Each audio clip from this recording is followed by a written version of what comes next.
Welcome to the BizBros podcast. Another great episode.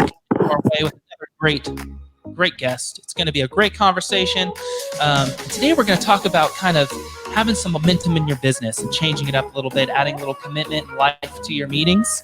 Talk a little bit about kind of how to blend some energy and form momentum to your existing plans, because sometimes we kind of need that kick in our butt to get moving a little bit quicker and get that momentum forward. So today's guest is Rick Maurer. He's a speaker, author, consultant, expert on helping leaders avoid resistance to change.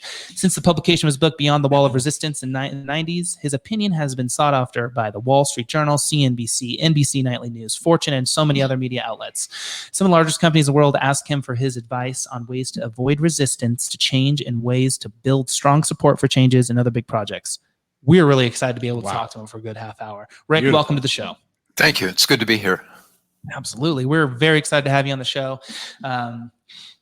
These topics that we're going to talk about, we try to live by them and preach them as well. But when we have someone that's an expert in the space, it's nice to kind of give a nice refreshing look and kind of wake us up a little bit too. Yes. So Rick, why don't you kind of tell us kind of about the early day of kind of seizing the moments with possibilities, right? Like kind of how you got started in that direction, early days of your speaking and consulting.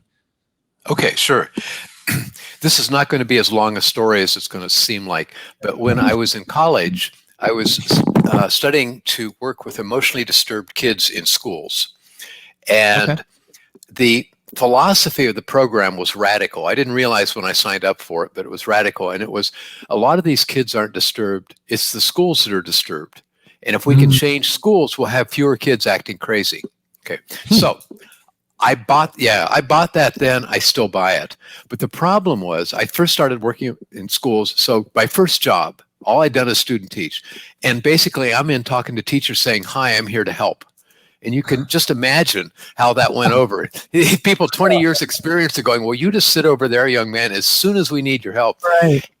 But that stuck with me. Like, how come I could have what I thought were really good ideas and people just roll their eyes? And so I kept going back to school and I studied and became an organization development consultant, and then got really interested in this whole notion of why people would resist change.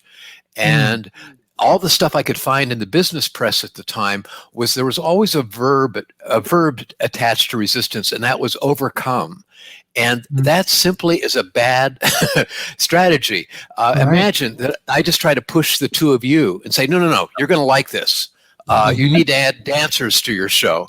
I mean, as soon as somebody pushes like that, you don't go, wow, what a great idea. You begin pushing back. And so I came up with this other model and wondering, am I going to kill my business? Because nobody was talking this way. And what happened is the phone started ringing and people started saying, hey, could you come help us? This was 1996. And that's been the focus of my work ever since, is like, how do I help people build and sustain the kind of energy and forward momentum they need to have to get stuff done? Wow. That is phenomenal. I think there's a lot of different ways that we could peel this conversation off today. So how do you kind of like formally go into a business or an individual or a organization? I mean, do you kind of like step back and kind of see everything that's going on? Do people usually do an audit, or do they usually come to you like with one specific thing, like we need help with this? It really can vary. I mean, sometimes they have this vague notion that, gee, it would be great to get somebody who knows a lot about this. So even if it doesn't work, we can say, well, we hired Rick Maurer. I mean, sometimes honestly, and I try to stay away from those. But often they'll come with a particular challenge, and they might say, this is a really important project. It might be a reorganization or new technology, it could be all kinds of things. This is really important, and the last 7 times we tried something like this, it just faded away or just died.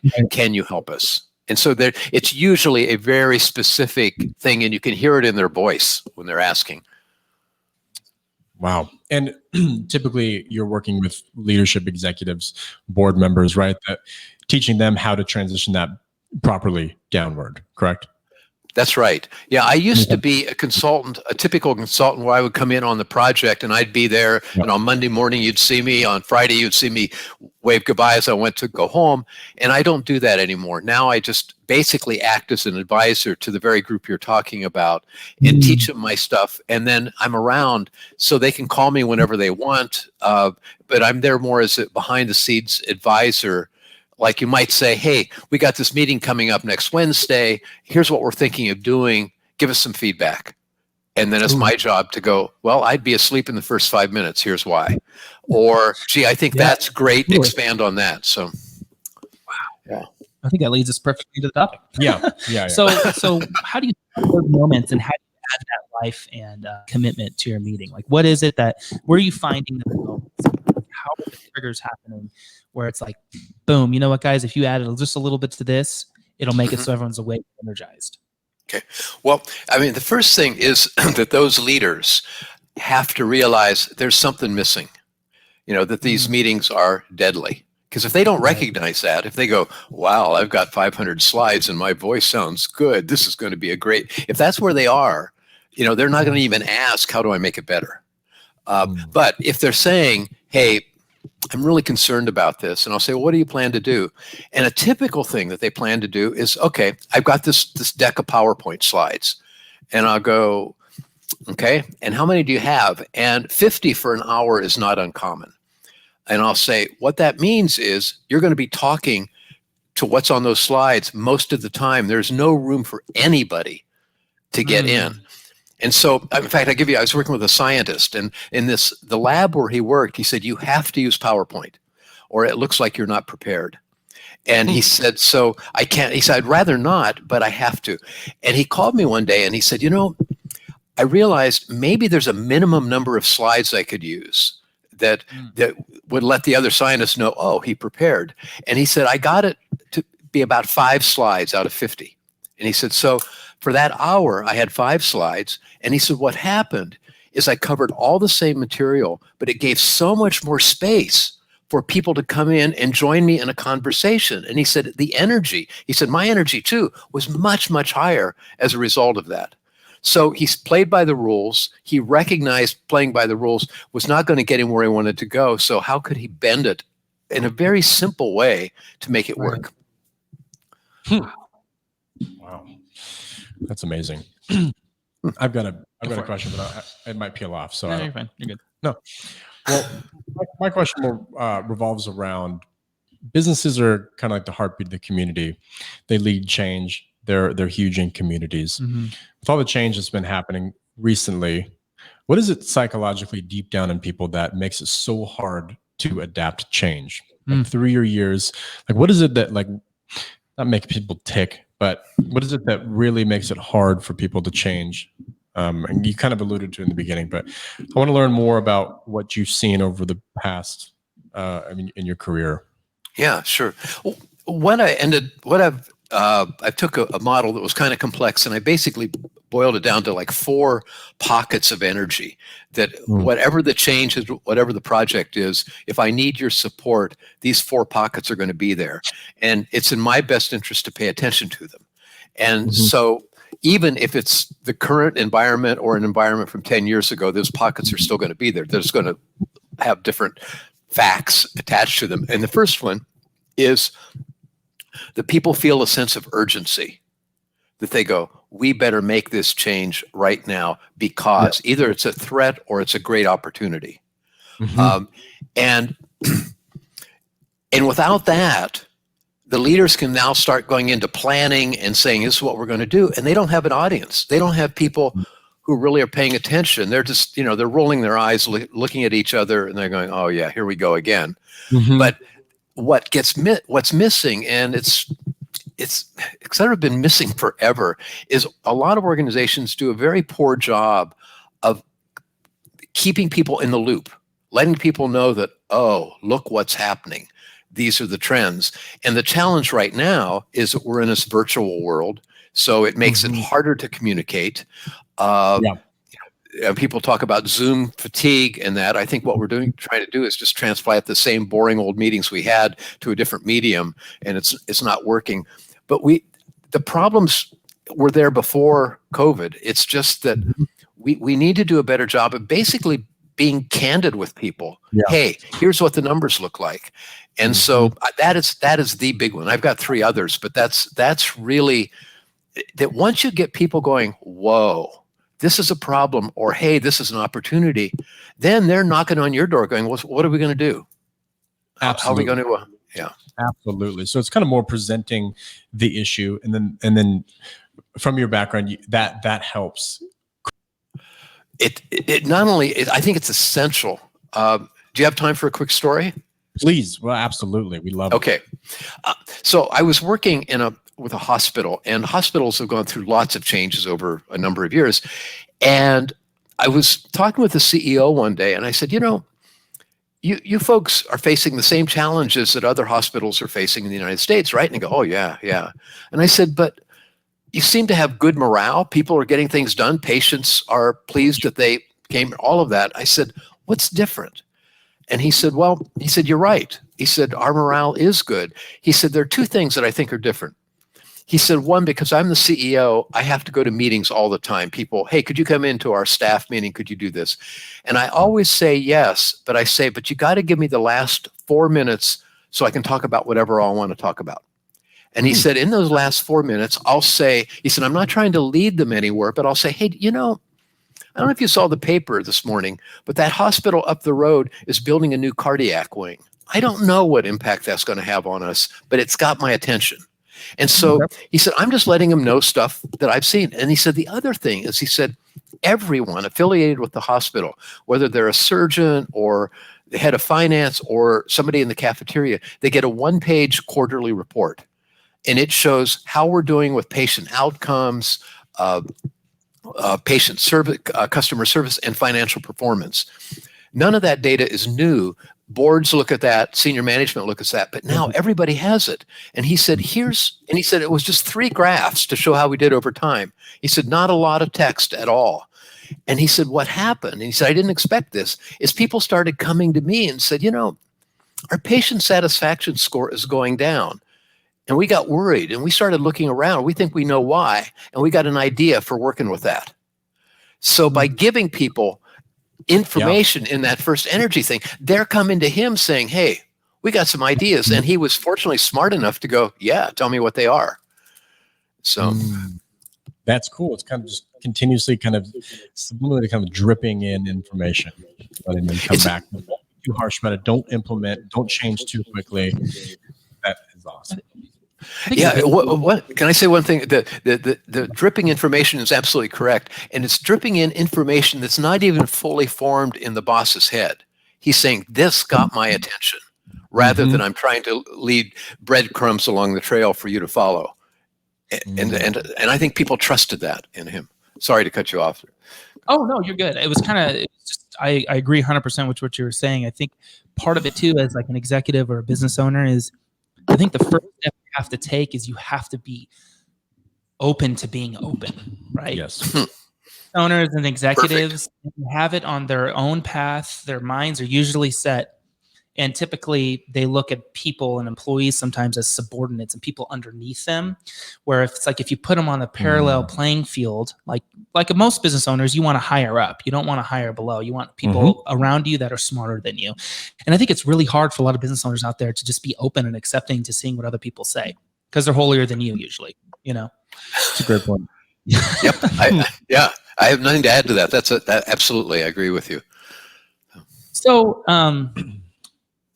when you're advising companies, what are the typical kind of pitches and decks that people are coming to you for help? Is it like investment pitches? Is it sales pitches? Is it just general employee like pitches and like meetings? What do you kind of see, as a regular? I get called in for the internal stuff, so not the pitch to investors and all of that. It's like, what would be an example?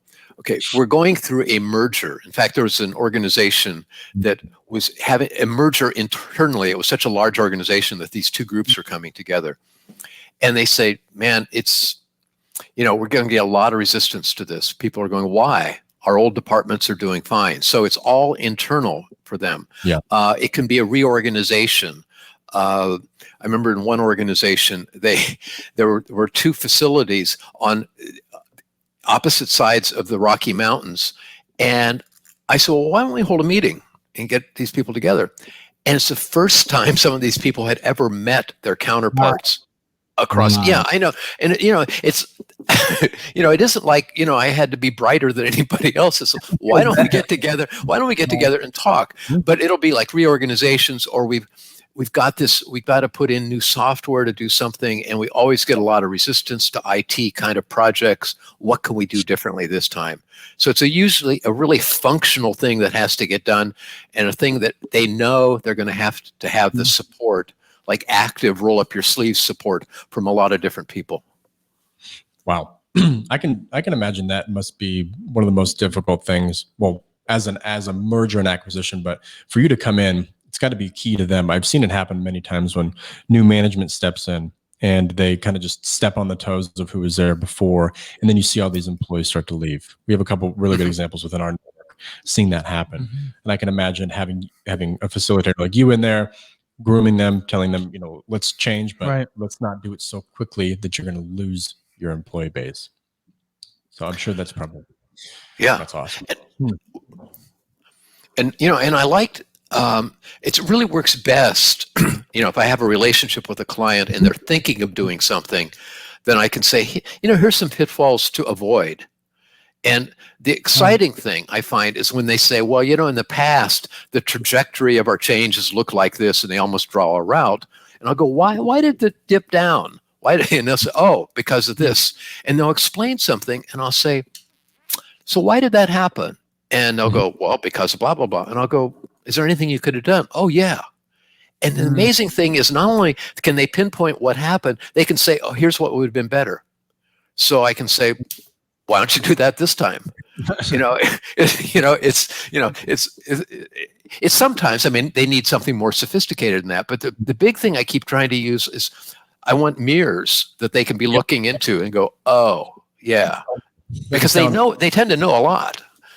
Yeah, absolutely. So it sounds like you kind of go into businesses and you kind of shake up their plans a little bit, right? You kind of go in, you try to help them, let's really smooth this out. And I feel like some other stuff you talk about is kind of putting new batteries in those plans, kind of a nice recharge and refresh. Yes. You're kind of going in there and saying, okay, these are looking a little dead. Let's recharge it. What does that kind of look like? What's a good example of a time that a plan needs to kind of have a nice recharge and refresh of batteries? Okay.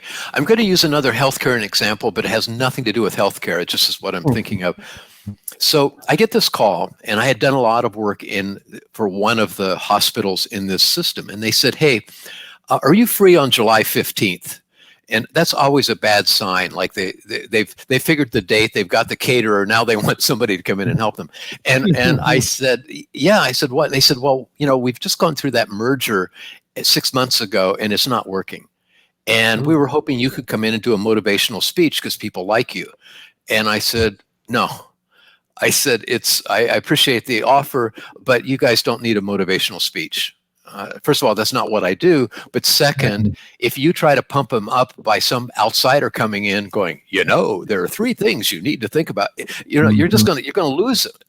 And so we got talking more, and I said, look, how much time can you give me? And she said, you could have the whole day when they get to, I said, okay. And I called a colleague, and we went out and started interviewing people just to find out, so what's, I don't know, what's in the air. And when my colleague Regina and I got together, what came up was some pretty depressing things. People were really down. They had really loved where they were working, and now they didn't. And one of us said, boy, it's like somebody died. Wow. And one of us said, I can't remember if it's her or me, said, they need a funeral. So we thought, so what we did, and we never called it a funeral until it was after it was over with them, because we figured they would think we're wackadoodle and we'd been out of there. But we said, all right, so what needs to happen at a funeral? And it's one, you're acknowledging what's going on. Okay. So we held the day, and we had no idea.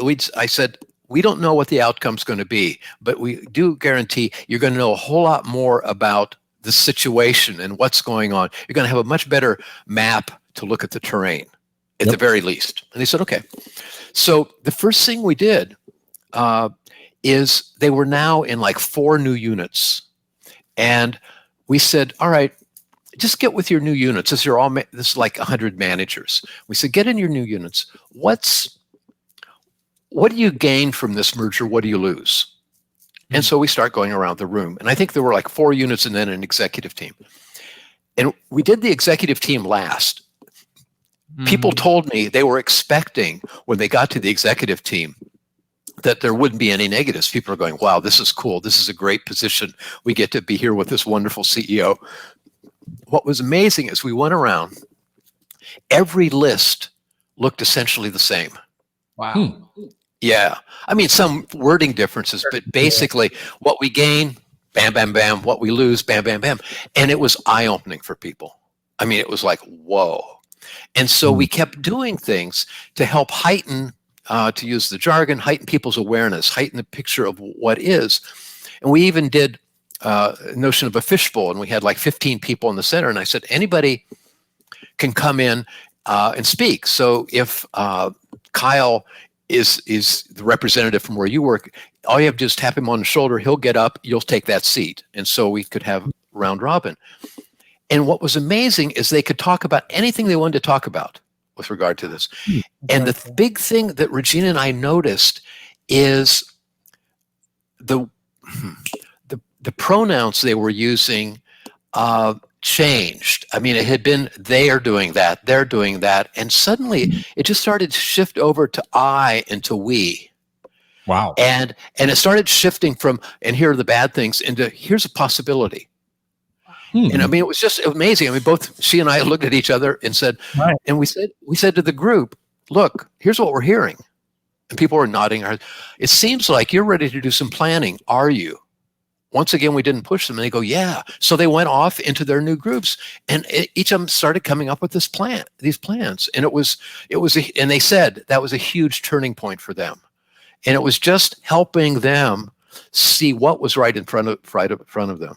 So. Wow. Does that make sense? Again, I feel like, yes, it does. I feel like it's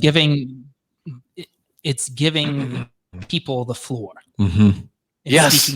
Like, yeah, absolutely. You sat back and wow, that's amazing. And I would imagine the outcome, like, I mean, did the morale change with the employees? Did the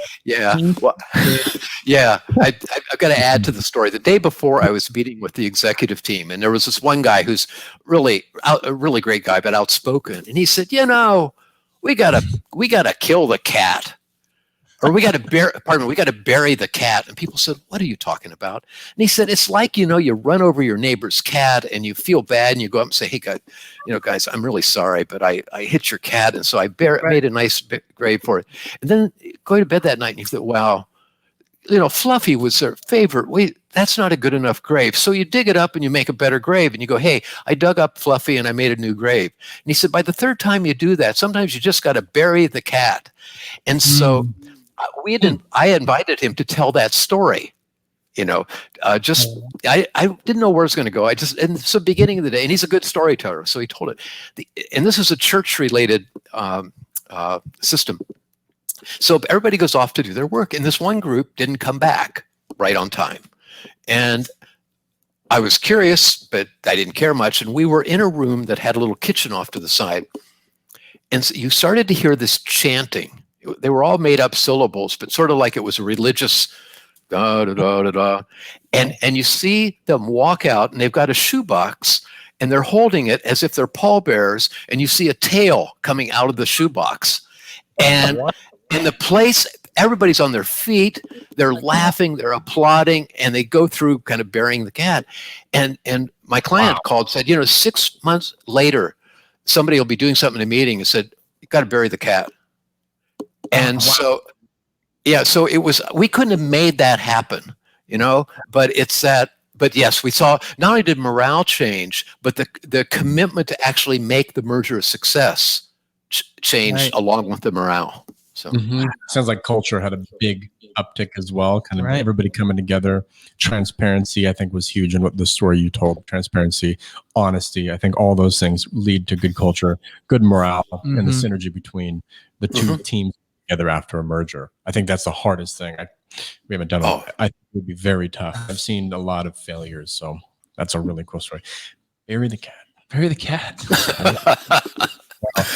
What I like a lot about what you're saying is you're almost letting the executive team, they know what to do, but you're kind of guiding them along by just almost asking them questions. They know the answer. You're just trying to get the answer out of them. It's like you're validating it for them. Like, it's okay to do this. You're being a soundboard. Yeah. I almost kind of think of it as like a bowling alley. You're kind of like the bumpers in the bowling alley, and they're just, the ball's going down, and you're just kind of bumping them back, and they're going to hit the strike. Bam, strike. But you're just guiding them back and forth. So that's cool.